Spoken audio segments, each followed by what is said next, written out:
1 hour before I was supposed to give my brother my bone marrow, the thought of having something from an ugly woman inside him made his skin crawl. Then my parents agreed with him. They thought I would still lie down, let the doctors cut into me and save the son who had just said he hated me. Instead, I pulled off my hospital gown and reached for the donation consent form. My mother grabbed my arm. "What are you doing? The doctors will be here any minute." "Let go," I said, "or I'll call security." My father stared at me with open disgust. "Stop making a scene, Nora. Your brother was joking." Henry's voice came through the phone again, casual and cruel. I said, "I'm grateful, but donating is her duty, isn't it? She's my sister." My mother sighed, as if I were exhausting her. "He isn't wrong. And you've never been pretty like Talia." Talia, my cousin, the girl my family had chosen over me since childhood, the same girl who had wrapped her arms around my fiancé at our engagement party and kissed him in front of everyone. I had ended the engagement on the spot. My parents hadn't blamed him for cheating. They blamed me for embarrassing Talia. My father even said she had saved me from marrying a bad man, so I should thank her. Now they expected me to risk my life for Henry while all 4 of them punished me for refusing to smile at the woman who had taken my fiancé. The hospital door opened. Talia stepped inside,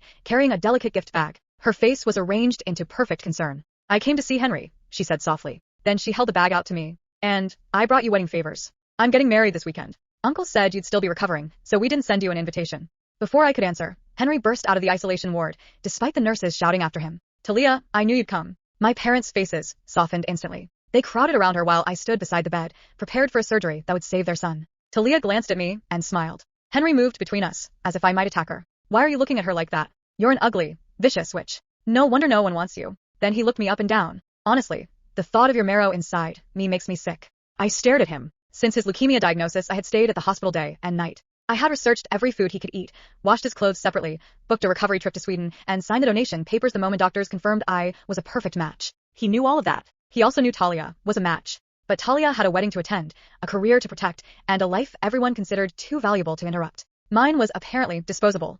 I turned to my mother, still foolish enough to hope she would defend me. She stepped closer and straightened my collar. For 1 second, the warmth of her hand almost broke me. Then she said, "You have always been such a disappointment. Look at Talia. She's busy, yet she rushed here as soon as she heard about Henry. And you're about to ruin his operation because you can't control your jealousy." Her voice softened into something worse than anger. "This is why everyone loves her, Nora, and why no one loves you." Something inside me went quiet. I picked up the consent form and tore it straight down the middle. My mother lunged for the pieces. Henry shouted. I slapped him before he could finish. My father hit me so hard, I stumbled backward and crashed to the floor. More blows followed. I curled around my head while he called me ungrateful, vicious, and worthless. When he finally stopped, he stood over me panting. "Get out. You are no daughter of mine. We don't need you. Someone else can donate to Henry." I tasted blood and felt something close to peace. I had spent my whole life trying to earn a place in this family. My father had just released me from that impossible job. I pulled myself upright using the bed rail. My mother changed tactics immediately. Families say things they don't mean. "Are you really going to abandon your brother?" She offered to kneel. She promised to apologize on everyone's behalf.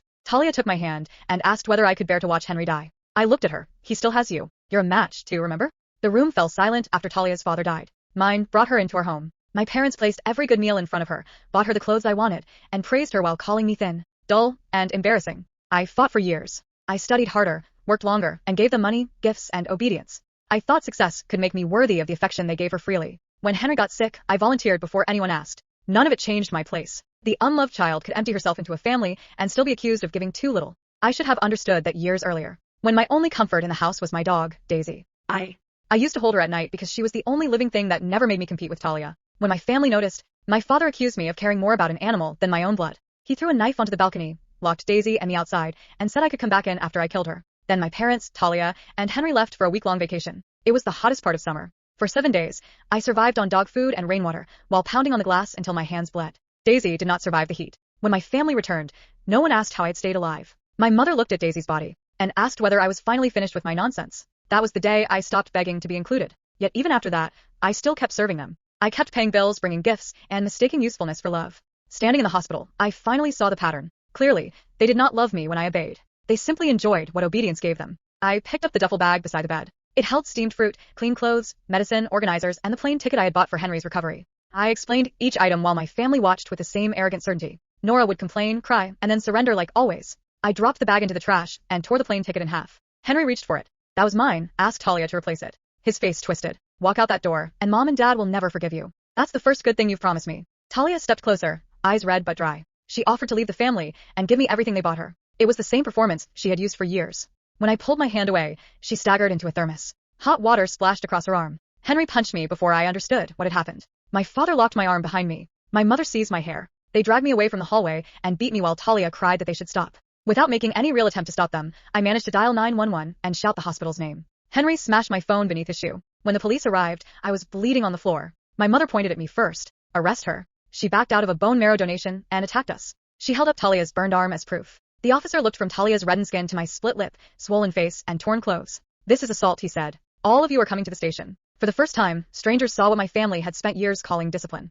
The officer saw my injuries and the fragments of my phone beneath Henry's shoe. That did not soften my parents. It only made them angrier that outsiders were treating their violence as a crime. My father immediately denied that Talia had touched me, not because it was true, but because she planned to apply for a government job and a record could ruin her future. Even now, he was protecting her. He did not ask whether my injuries would affect my work, my health, or the donation he still expected me to make. My future mattered only when it could shield Talia's. Henry stood beside him, complaining that the police were delaying his treatment, as though the violence had happened to him. The officer separated us and explained that family did not have a legal exemption for assault. Watching my parents realize that discipline would no longer end the conversation gave me more strength than their apology ever could. He transferred $10,000 to my account and told me to withdraw the complaint. I accepted the money. Relief flickered across their faces. They thought they had purchased my silence and restored the old order. Then I looked my father in the eye. Money won't fix this. His expression hardened. What else do you want? I gathered the torn donation papers and placed them in my bag as evidence. I'm going to the records department. My mother stopped breathing. Henry's face finally lost its contempt. I opened the door and delivered the one consequence none of them had believed I was capable of choosing. I, Nora Harris, am formally cutting every legal and family tie between us. The room went completely still. My father stared at me as though I had spoken another language. You can't do that. I smiled faintly. I already did. I pulled out my phone. The screen was cracked from where Henry had smashed it, but it still worked. I opened my banking app and showed them the $10,000 transfer. You gave me this money to make me withdraw my complaint. My father's face changed. I never said that. You didn't have to. I turned toward the officer. I'd like that transfer documented as part of the case. My mother's face strained of color. Nora, wait. I didn't. I walked out of the station without looking back. For the first time, nobody followed me. Nobody ordered me to come home. Nobody called me selfish. They couldn't, because I wasn't their daughter anymore. The next morning, I went to a lawyer. I brought every document I had. My childhood medical records. My bank statements showing years of payments to my parents. Receipts for Henry's treatments. Messages where my parents demanded money. Photographs of my injuries. The police report. And most importantly, the hospital's records proving I had been a voluntary bone marrow donor and had withdrawn my consent before the procedure. The lawyer read everything without interrupting. When she finished, she leaned back. Nora, your family has been financially exploiting you for years. I laughed bitterly. They called it family. Family isn't a legal defense for abuse. Those words felt strangely comforting. I signed everything she placed in front of me. Then I made one more call. The hospital. I want my name removed from Henry's emergency donor file. There was a pause. You're certain? Yes. Your brother's condition is serious. I know. You understand that withdrawing as a donor may mean he needs another match?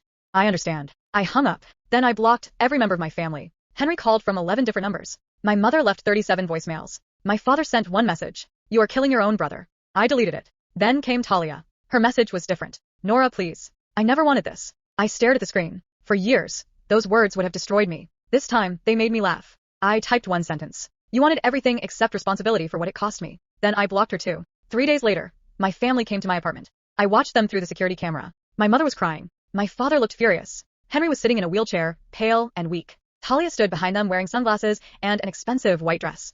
My father pounded on the door. Nora, open this door. I stayed on the couch. My mother cried louder. Please. Your brother is getting worse. I picked up my phone and called the police. My father saw the security camera move. His expression changed. You call the police on your own family? I pressed the intercom. You're trespassing. We are your parents. No. My voice surprised even me. You're strangers who refuse to leave. My mother collapsed against the wall. Henry looked up at the camera. For once, he wasn't arrogant. He looked terrified. Nora. I almost felt sorry for him. Almost. Then I remembered Daisy. 7 days. A locked balcony. A bowl of dog food. Rainwater. My bleeding hands against the glass. And my mother's first question when she returned. Are you finally finished with your nonsense? Whatever sympathy remained disappeared. You told me my life was worth less than Talia's. Henry's lips trembled. I was angry. You called my marrow disgusting. I didn't mean it. You said it while knowing I had spent weeks preparing to save you. He lowered his head. I continued. So live with the consequences of your words. The police arrived minutes later. My family was removed from the property. I never saw them again. 2 months later, I moved to another city. I changed my number, changed my apartment, changed my emergency contacts, and changed my will. Everything I owned would go to an animal rescue organization, especially the part of my estate my parents had always assumed would eventually belong to Henry. Meanwhile, Henry found another donor. It wasn't Talia. She withdrew after her wedding venue refused to refund her deposit, and her employer threatened to fire her for taking extended medical leave. The donor they eventually found was a complete stranger. Someone who had never met Henry. Someone who knew nothing about his family. Someone who simply wanted to save a life. Henry survived. And strangely enough, that was the best outcome. Because I never wanted him dead. I wanted him to live long enough to understand what his family had become. A year later, I received one final letter. It was from Henry. He apologized. He admitted he had believed everything my parents said about me. He admitted he had believed everything my parents said about me. He admitted he had envied Talia because everyone treated her like she was perfect. And he admitted something that made me stare at the page for a long time. I used to think you were ugly because mom and dad kept telling me you were. Then came the sentence that mattered most. Now I understand that they needed you to believe you were ugly because otherwise you might have realized how little they deserved you. I folded the letter. I didn't forgive him, but I didn't hate him either. Some people didn't deserve revenge. They deserved to live with the truth. As for me, I adopted a dog from the rescue center. A little brown mutt with one floppy ear. I named her Daisy. And when she curled up beside me that first night, I realized something. I had spent my entire childhood begging people to love me. I didn't need that anymore. I had my own home, my own money, my own name, and a little dog who wagged her tail every time I walked through the door. The family that had spent my whole life telling me nobody would ever love me had been wrong. I had simply been looking for love in the wrong house. 5 years later, I received an invitation to Henry's wedding. I almost threw it away. Then I noticed the name of the bride. It wasn't Talia. Apparently, Henry had met a woman during his treatment who knew nothing about my family. She had stayed beside him through the worst months of his recovery. He had married her quietly. No luxury venue. No extravagant decorations. No Talia stealing the spotlight. Just a small ceremony with people who actually loved him. I didn't attend. I sent a simple gift instead. A handwritten card. I hope you build the family you always wanted. Just don't repeat ours. He never responded. I didn't expect him to. As for Talia, her perfect life had collapsed much faster than I expected. Her government job application was rejected after the assault investigation became part of her background check. Her husband discovered that she'd lied about several things before their wedding. They divorced within a year. She eventually moved overseas. I never bothered finding out where. My parents sold their house after losing most of their savings in legal fees. My father tried to contact me twice. My mother tried 6 times. I ignored every attempt. Then one afternoon, I received a package. Inside was Daisy's old collar. The one my father had thrown away after she died. My mother had apparently kept it all these years. There was a note. I know I don't deserve forgiveness. I just wanted you to have this. I held the collar for a long time. Then I placed it beside a photograph of the Daisy who had come into my life years later. The second Daisy barked from the living room. I laughed. I'm coming. She ran toward me, tail wagging furiously. I crouched down and hugged her. And that was the end of my family story. They had spent years convincing me that I was unwanted. They were wrong. I was simply born into a family that didn't know how to love me. So, I built my own. And this time, I chose every member myself.